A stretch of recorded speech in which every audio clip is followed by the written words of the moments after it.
Right, welcome back. And have I got something special? Check this out. Zoom in a bit. And you might be thinking, oh, what's that strangely coloured baby Ben there? Well, actually, that's not a baby Ben. That is the small version, or the baby version, of my Veglia. And this is the mini one.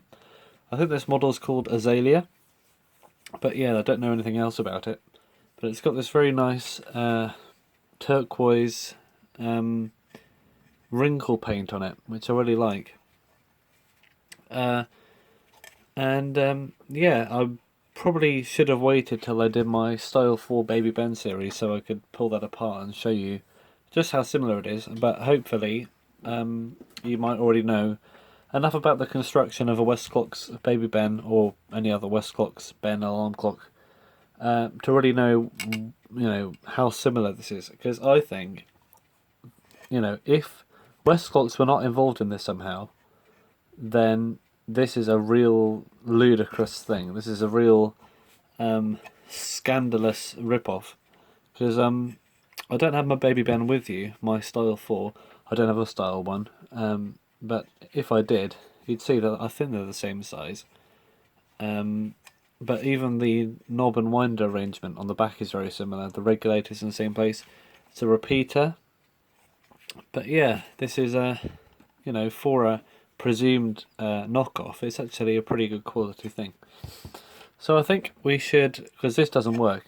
I mean, I think it's fully wound up. I haven't wound it up any more than it was. But yeah, the Veglia doesn't veg, if you know what I mean. I'll put this little nut on here just so I can adjust the alarm. But I think the tension's a bit loose on it. I think it is. Yeah, look.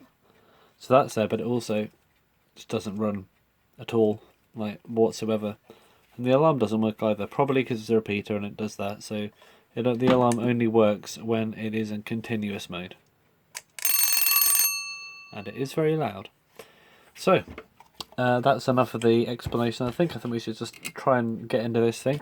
I have looked inside this before, just because I was so curious about the construction of it. However, I have not attempted to tinker with any part of it or clean it. So I think we should just tear into it right now, I guess. Hopefully, by the end of this series, we would have a working this.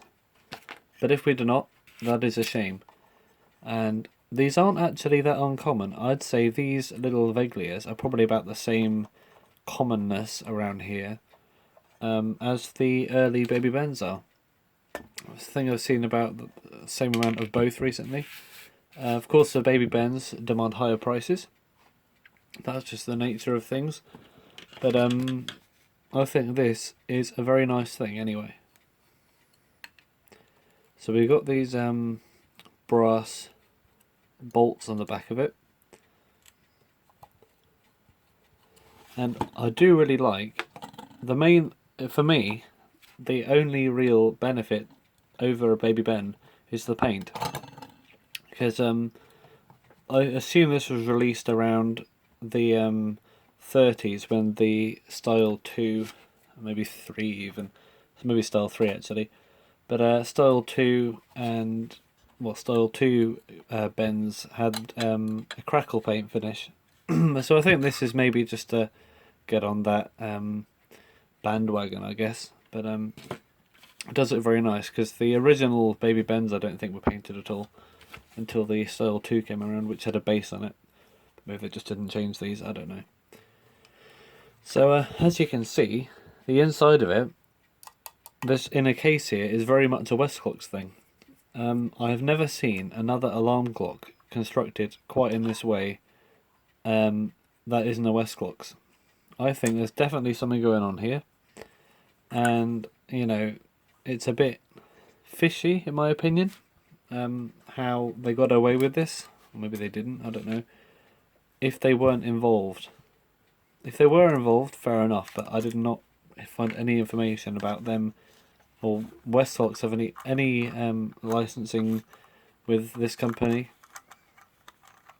This should come out like that. Actually, maybe it's not. Maybe it is like a Ben where these have to stay in and you can just pull it out. So let's find out. Can I just... Oh, yeah. Oh. Yeah. as you can see, it does even have those little threaded washer type things in there, which hold the legs and the bow on. So I may as well. I'm going to clean the glass anyway, so I'll take this out. Oop. But yeah, I'll have to remind myself to put these back in before I reassemble the rest of it. So I think this comes out. These labels are in mediocre condition. They're probably good enough to leave, to be honest. I think this will come out if I wanted it to, but to be honest, if that's what the labels are on, I'm not going to touch it.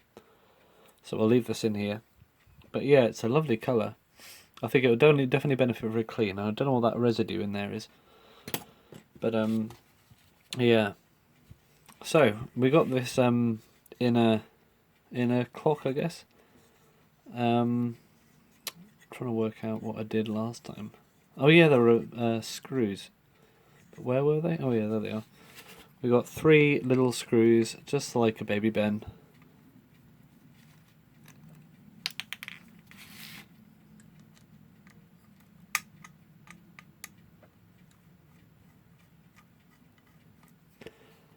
Right.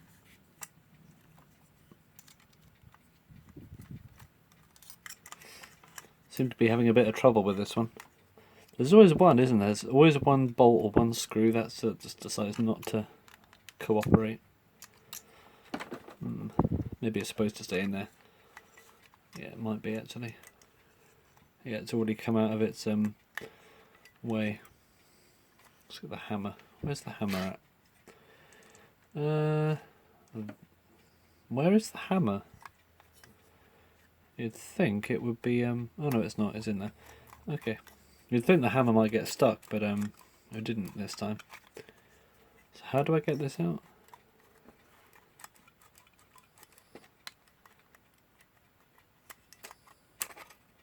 Oh yeah. There we go. Right. Again, if I had my baby Ben, I would do a movement comparison. Maybe in the future I will do a separate video on that. But yeah, this is quite different actually. It's got one bridge for both springs, and it has proper like cut out brass spring barrels, which I'm pretty impressed with. It's like a mantle kind of quality here, and you know, it is a very nice quality thing.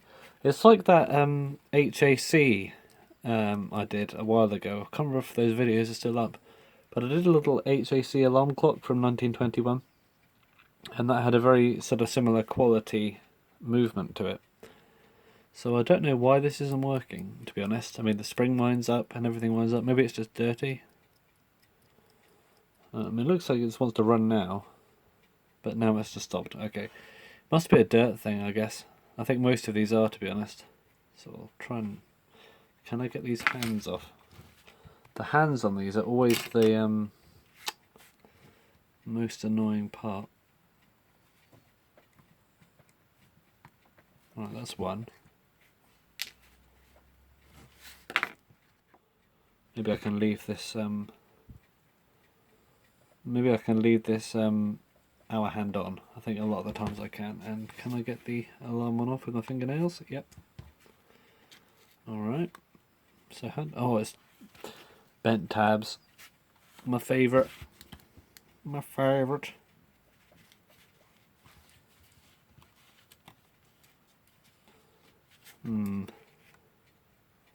Yeah, I really don't like a bent tab. Alright, maybe this clock isn't as good as I thought it was. This does have to come off actually. Okay. I can see it gonna come off. Hang on a minute. Put this dial back on. Like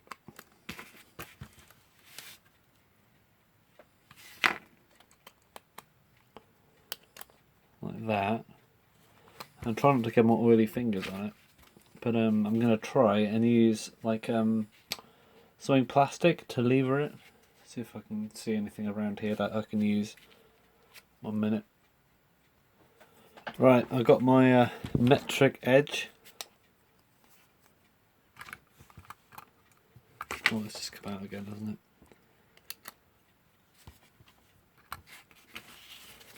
And hopefully this usually works, is a good way of protecting the dial from all your hand removing shenanigans.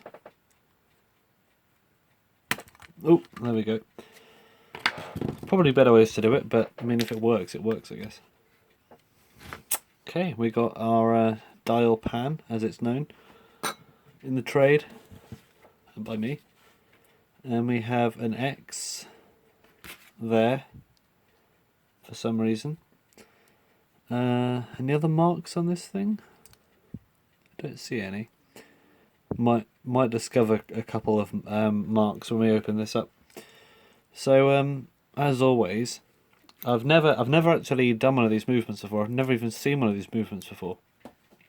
So I'm just going to go the traditional way and hope that it works out, which is hairspring off first, and then let down the springs and take the alarm out, and then disassemble it. So it looks really nice, to be honest. I mean, you've got a few features like mechanical features that the bends don't have. For example, you know, it's well, I don't know. It's just built like an older-fashioned clock movement. I suppose West clocks were much more modern in terms of engineering, because they did come up with some very economical and clever designs. So I suppose this is probably better quality, but purely because it's more traditional. It's not as a clever movement, but it's probably high quality in terms of build quality.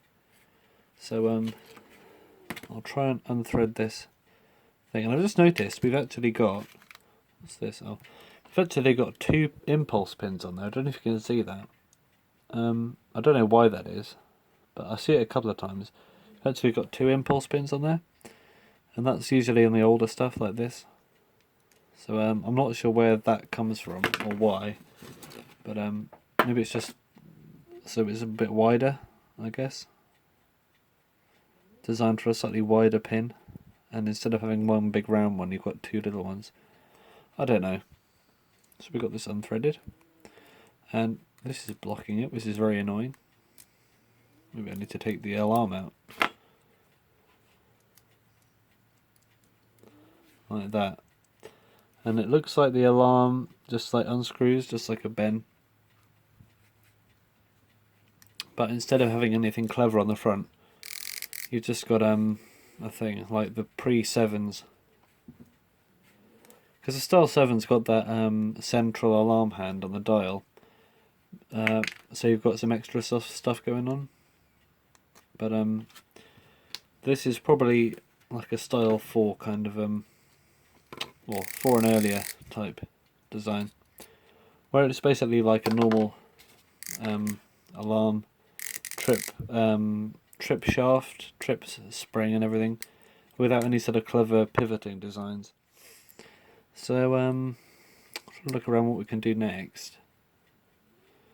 And this. I'm trying to remember stuff.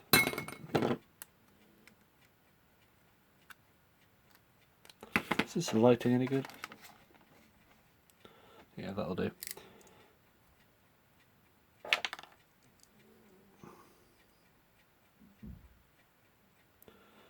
Alright.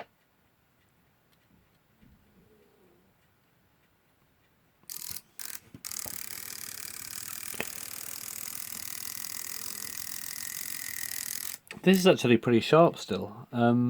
I thought it'd be really worn out, and maybe that's one of the main reasons it's not working, but if it's sharp like that, that's actually pretty good.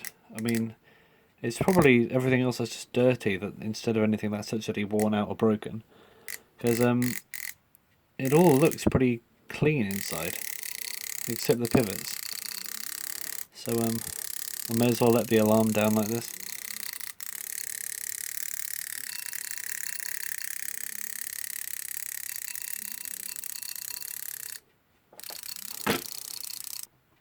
So something pretty weird I just noticed is that the actual spring clicks and ratchets and stuff are actually like on the plate. I don't know if you can see that, but they're actually there. That's the click right there. Instead of being on the barrel or on the there, you've got them like on the plate, which is strange because on the bends and most other ones you've actually got them on the winding side of this plate on the outside like that. However, they've actually put them on the inside of the plates on the back, and I don't know why. Probably to save space on the outside of the clock, but it's not a very user-friendly design because I can't get any tool inside there to let the spring down. So what I'm going to have to do is I'm going to use the pallet removal method, and I'll let down the spring by just removing this. But looking around, I don't think I'll be able to do that, because in order to get this one off, I think I'll need to get this one off. So I don't know. I don't know what to make of this design. I mean, I can't see any way of getting a tool in and letting down the springs, unless I can just try something. I think I'll just try something, and then I'll end this video when I've let down them.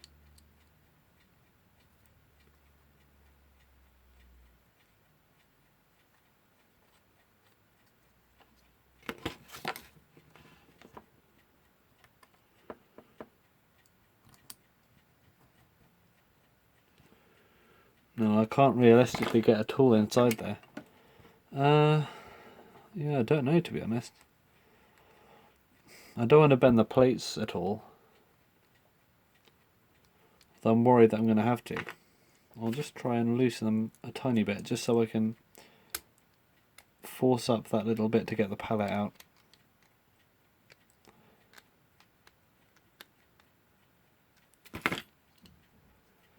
Maybe it'll work. I don't know.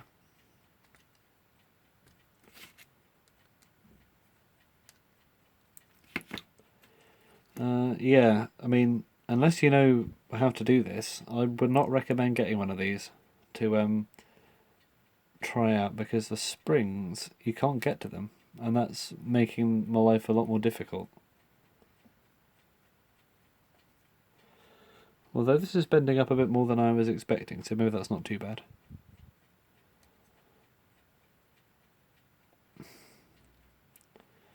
Yeah.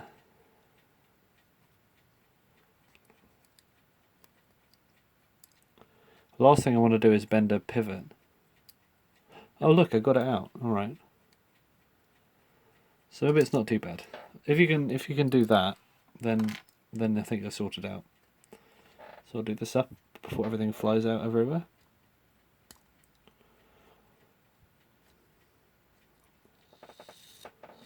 Alright, we do have some power in the spring. I mean, it is fully wound up, but I still don't know quite how. There's not enough power getting to the actual hairspring and the escapement. Because, I don't know.